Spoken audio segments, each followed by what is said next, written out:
Hello, ma'am. Good evening. Very good evening. Very good evening to all of you. Yes. Uh, how's you, ma'am?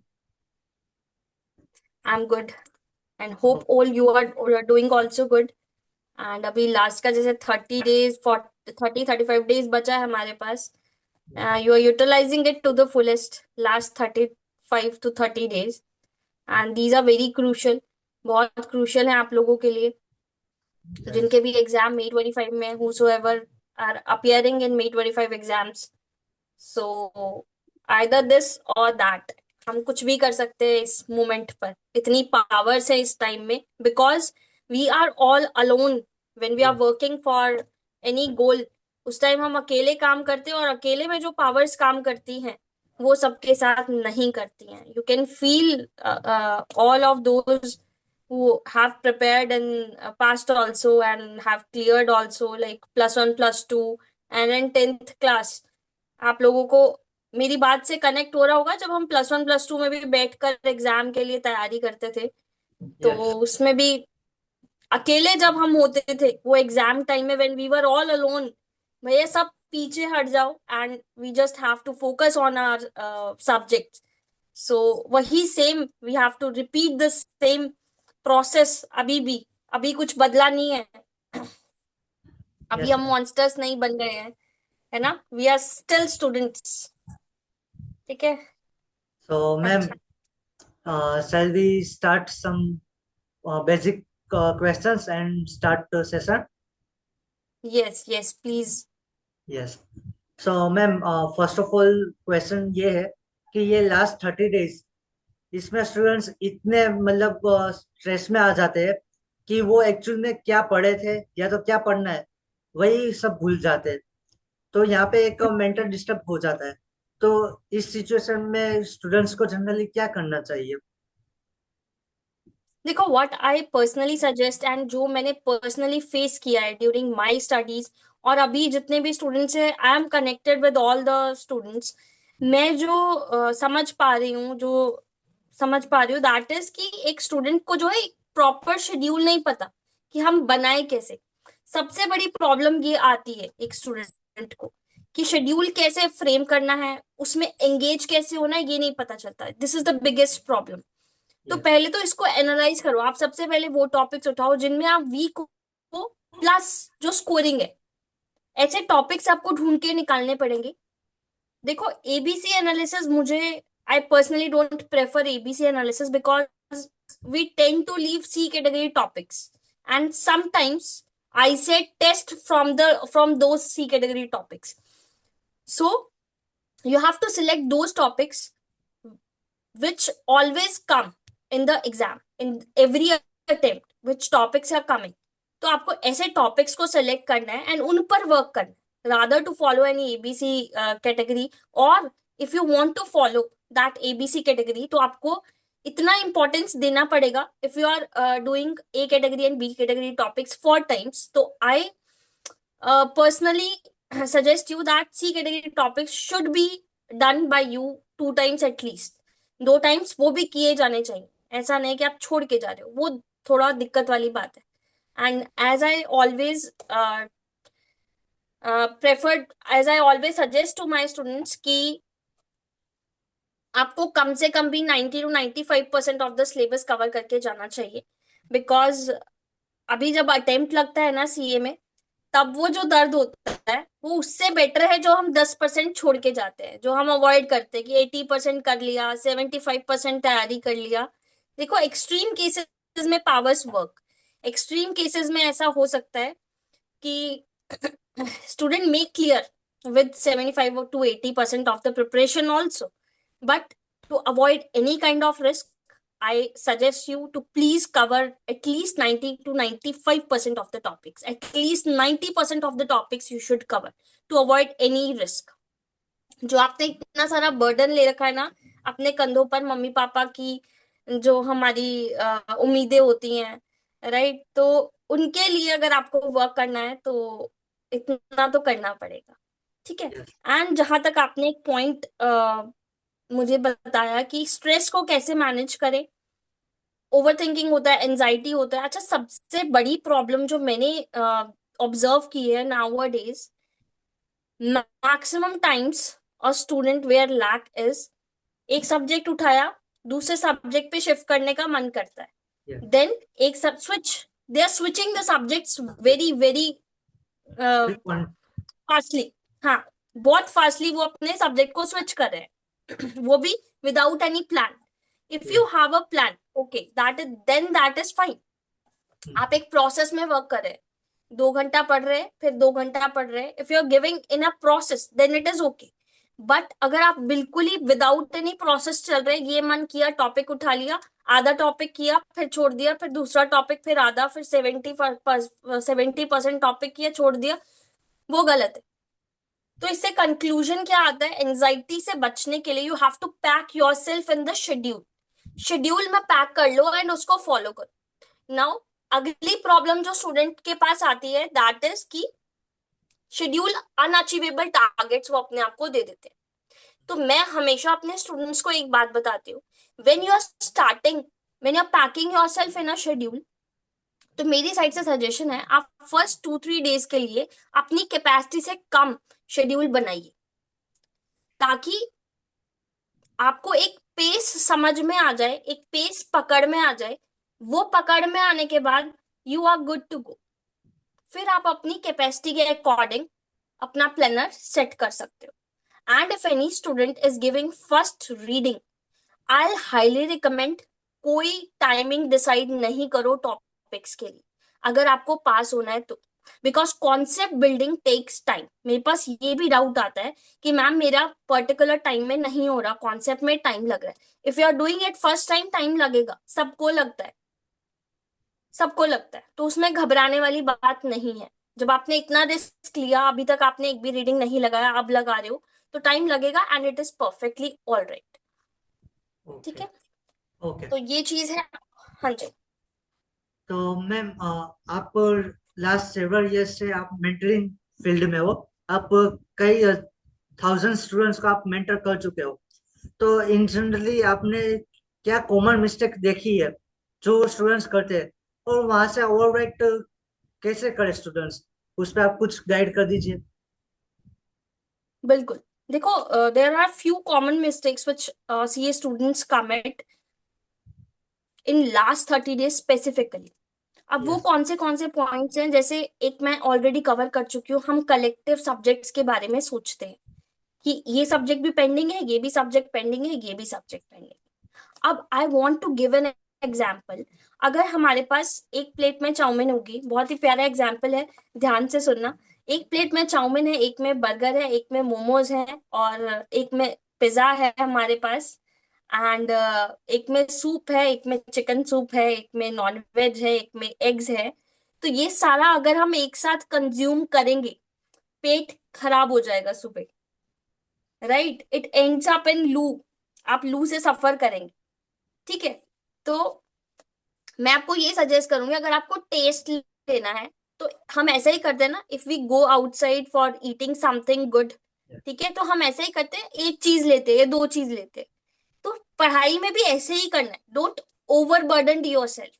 Over burden खुद को नहीं करना है। जो subject पढ़ना है उसकी बुक्स रखो, बाकी साइड में कबर्ड में डाल के रखो, वरना वो बार बार हिट करेगा, प्रॉब्लम होगा। ठीक है, यस. मुझे लगता है मैंने बहुत ही अच्छे से एक पॉइंट कवर कर दिया है।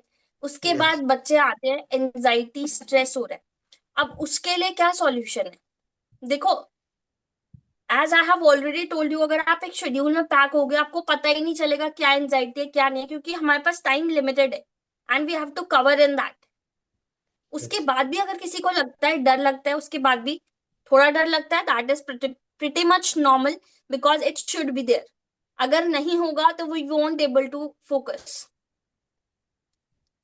यस. प्लस अगर किसी को ज्यादा प्रॉब्लम हो रही है, तो अपना जो भी गॉड है उसकी वर्शिप में पूरा पूरा ध्यान लगाओ। ठीक है, जिनको भी आप मानते हो। आई पर्सनली मैं बहुत ज्यादा मानती हूँ हनुमान जी को, और हनुमान चालीसा मुझे बहुत इफेक्टिव रही है एज ऑलवेज। तो आप वो भी कर सकते हैं, एंड साथ में आप जिसको भी, जिस भी गॉड को मानते हैं, आप उनकी वर्शिप कर सकते हैं, आपको अच्छा लगेगा। Then deep breathing is also a good solution for your anxiety. कुछ नहीं करना, बस लंबे लंबे सांस लेने हैं आपको। बहुत इफेक्टिव है, बहुत। हर किसी को बताया जाता है कि बहुत गंदी गंदी सिचुएशंस में भी डीप ब्रीथिंग बहुत अच्छा काम कर जाती है, बहुत अच्छा। तो हम यस लोगों के तो सिर्फ एग्जाम्स है ना। पर्सन आर लाइक बहुत प्रॉब्लम फेस करते हैं बाहर। हमें तो, हमारी तो दुनिया लिमिटेड है एग्जाम्स में, बट आगे बहुत कुछ है, बाहर बहुत कुछ है। उनको अगर इफेक्ट कर जाता है तो हमें तो पक्का ही कर जाएगा। ठीक है, यस तो दीज आर सम सॉल्यूशंस कि आप स्ट्रेस से दूर रह सकते हो। बहुत प्रैक्टिकल सॉल्यूशंस है। ठीक है। ओके। और मैम कुछ स्टूडेंट्स ऐसे होते हैं कि जिनको एंजाइटी मेंटल स्ट्रेस से इनसे कुछ लेना देना नहीं होता। उनका क्या होता है कि मेरा रिवीजन हो चुका है लेकिन राइटिंग प्रैक्टिस नहीं है, या तो उन्होंने टेस्ट कोई टेस्ट नहीं दिया, या तो मॉक टेस्ट सीरीज अटेंड नहीं की है।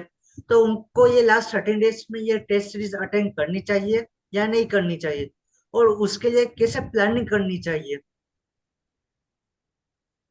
देखो, ये जो मॉक टेस्ट वाली बात है एंड जो टेस्ट पेपर्स वाली बात है, I want to cover that कि yes you have to do that in last 30 days, but before 15 days before your exam you should be completed with each and every mock test you want to complete.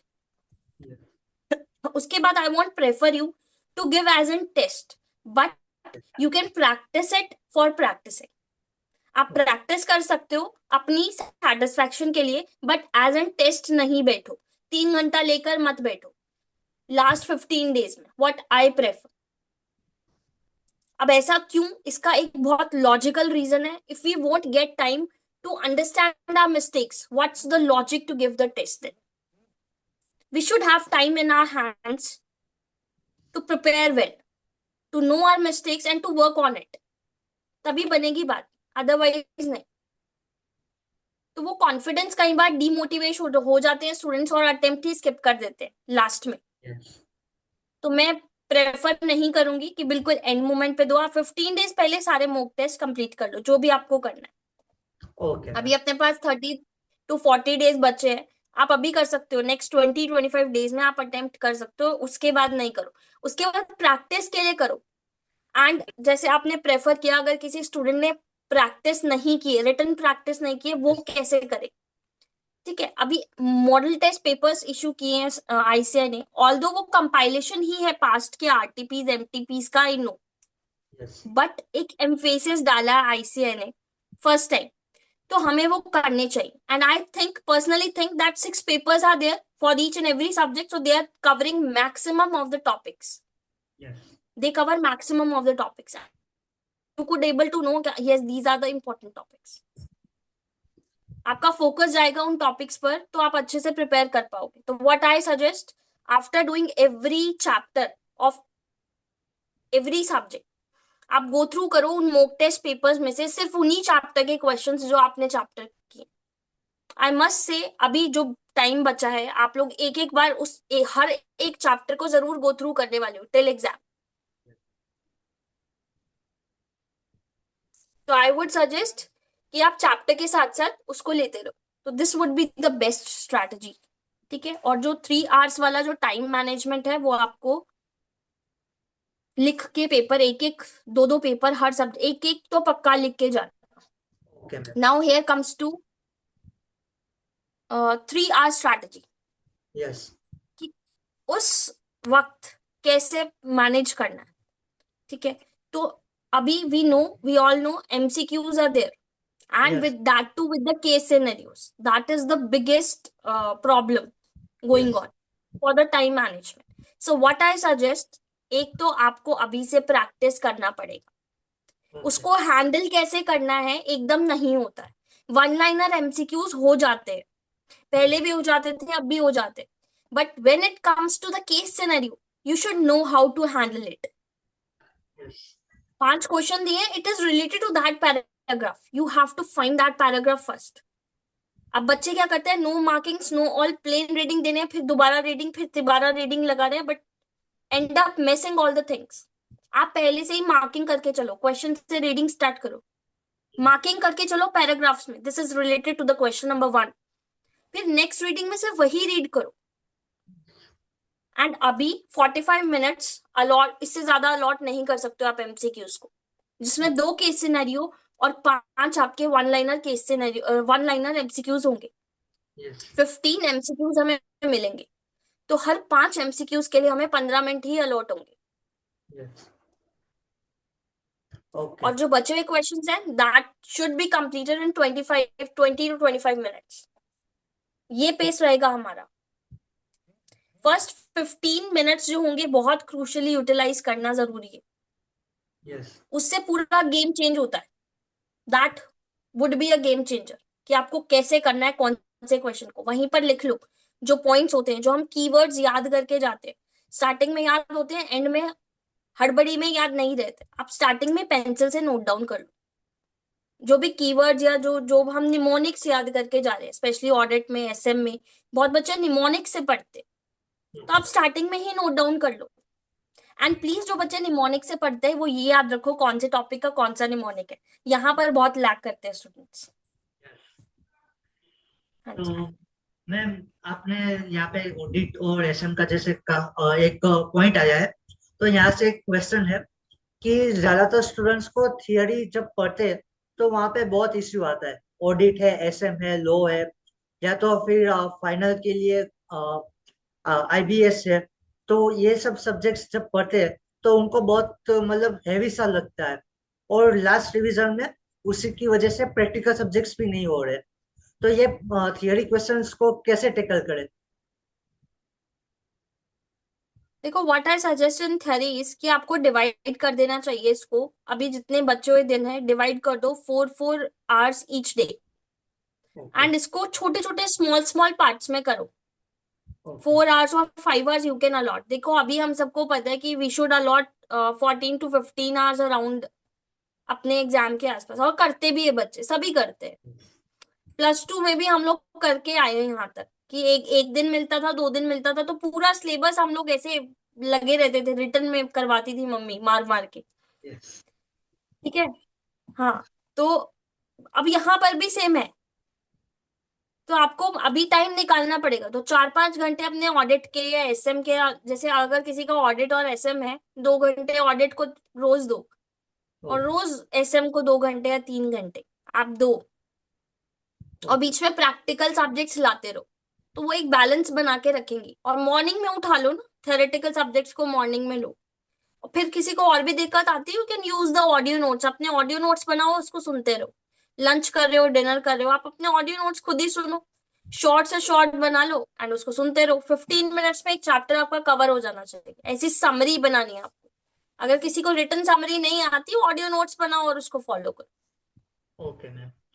तो ma'am, आपने CA intermediate और CA final की preparation के time आपने क्या ऐसा कुछ plus bonus point किया था जो आपने इजिली आपका सीए जर्नी था वो ट्रैक किया था?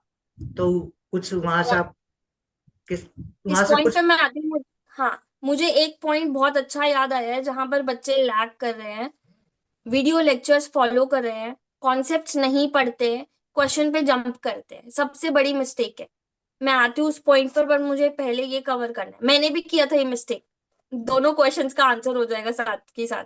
ओके मैं मैम। भी ये मिस्टेक किया था, 1 2 अटेम्प्ट लगे, फिर समझ में आया मिस्टेक कहाँ पर हो रहा है। वही मैं आपको बोल रही हूँ कि मिस्टेक समझना पड़ेगा कि हम क्या गलत पैटर्न फॉलो करें। हमें पता भी नहीं चलता हम गलत pattern we are following on in a loop.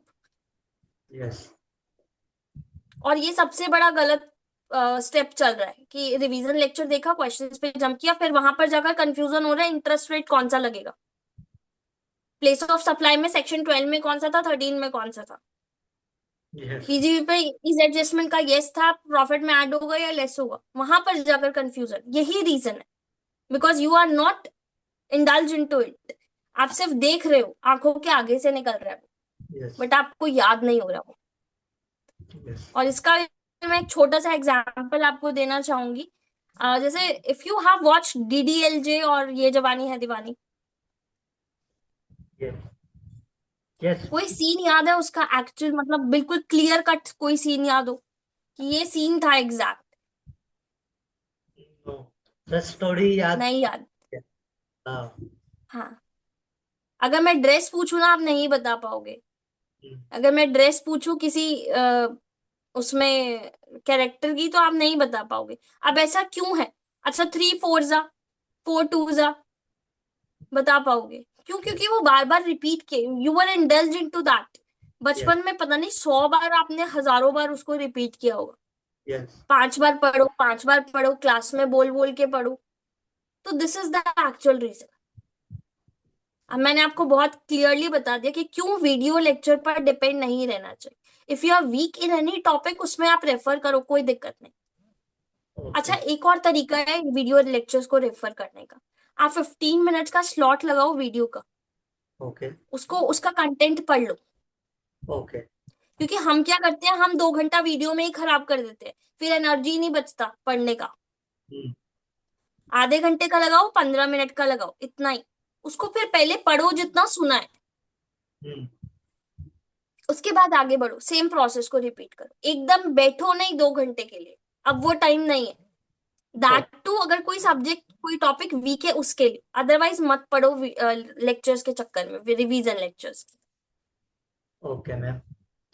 और मैम कुछ स्टूडेंट ऐसे होते हैं कि लेक्चर देखते हैं तब कॉन्फिडेंस रहता है, फिर जैसे ही वो लेक्चर खत्म हो गया, सेल्फ स्टडी करने बैठे या तो कोई सम करने बैठे, तो वहां पे गलती हो जाती है। फिर वहां से वो लोग फिर से जीरो से स्टार्ट करते हैं। तो इन लोगों को कैसे ये सोल्व करना चाहिए, वो एक बार आप बता दीजिए। देखो, रिकलेक्शन टेक्निक मैं हर सेशन में अपने कवर करती हूँ कि आपको रिकलेक्ट करना पड़ेगा। अगर आप किसी कॉन्सेप्ट में गड़बड़ कर रहे हो, दैट मीन्स आपको नेक्स्ट डे उसको दोबारा करने की जरूरत है। मैंने ये बिल्कुल भी नहीं कहा कि you have to solve it from the scratch, zero से स्टार्ट करना गलत है।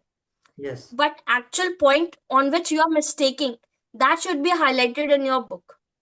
यस। एंड अगले दिन क्वेश्चन खोल के you have to see what mistakes you have committed in this particular question. So okay. it will just take your 2 minutes. And if you are able to recollect what was the correct solution or not, it will just take you 2 to 3 minutes, not more than that.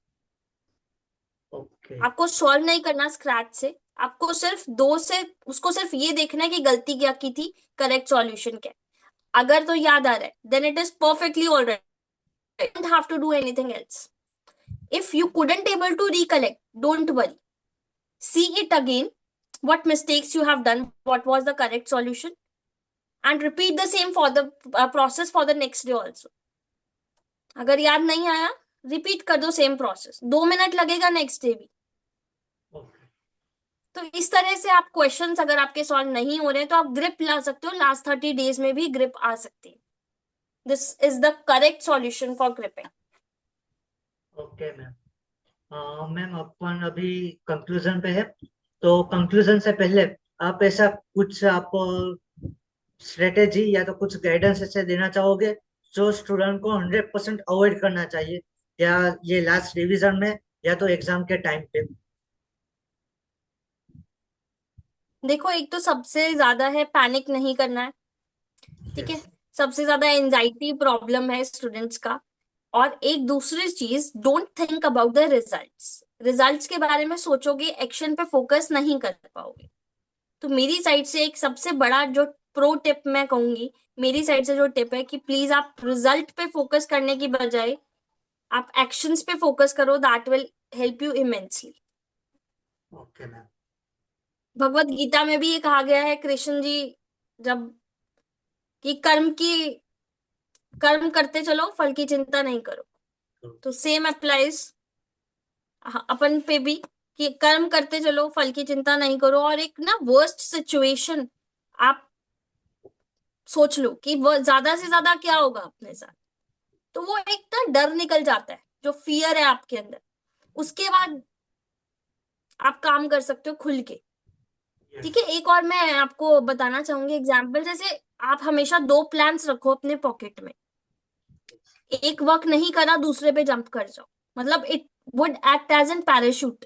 जैसे fighters jet होते हैं ना, वो parachute रखते हैं, मतलब उनका plane अगर क्रैश हो जाता है तो वो जंप करते हैं थ्रू पैराशूट। यस। ऐसे ही आपको भी करना है। 2 ग्रुप दे रहे थे, नहीं बन रही बात, लास्ट मंथ में पता चल रहा है स्ट्रेस नहीं लिया जा रहा, shift to the group in which you are good, yes. वो कर लो। अगर ग्रुप नहीं हो रहा, आपसे कोई प्रॉब्लम आ रही है किसी वजह से, या किसी की फैमिली में कोई इशू हो जाता है, हेल्थ इशू हो जाता है, किसी भी वजह से, तो आप एक एग्जामिशन के लिए अपने आप को प्रिपेयर्ड रखो कि ये सब्जेक्ट में तो आना ही आना है। ओके। तो ऐसे पैराशूट्स आपकी पॉकेट में होने चाहिए। जब आप उड़ान ले रहे हो तो ऐसे पैराशूट्स आपके पास होने चाहिए। Okay ma'am. ठीक है। हाँ, ठीक है। एट द एंड मैं कहूंगी सबको, हाँ, ऑल द वेरी बेस्ट सबको जो भी लोग अपीयर करने जा रहे हैं May 25 में। Yes. Thank you ma'am, and thanks a lot for giving this precious time and the wonderful guidance in this last 30 to 35 days strategy. It's more than thanks to you. Thank you, ma'am.